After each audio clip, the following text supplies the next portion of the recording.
Isang mang-ingisda ang maghahagis pa lamang ng kanyang lambat nang bigla niyang marinig ang isang sigaw. Sa isang malayong bato ay may nakaupo roong isang batang babae. Mabilis na nagsagwan papalapit ang mangingisda. "Bata, bakit ka nandito at mag-isa?" Umiiyak na sumagot ang bata. "Nasa bangka po ako kasama ang tatay ko habang nangingisda, pero aksidente po akong nahulog sa dagat. Akala ko po malulunod na ako." "Paano ka naman napadpad dito?"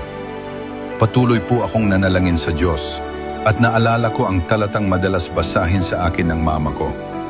Iingatan ka ng Panginoon sa lahat ng kasamaan, Kanyang iingatan ang iyong kaluluwa." Nakaramdam po ako ng lakas. Nakakapit ako sa isang piraso ng kahoy at inanod hanggang dito. Salamat sa Diyos.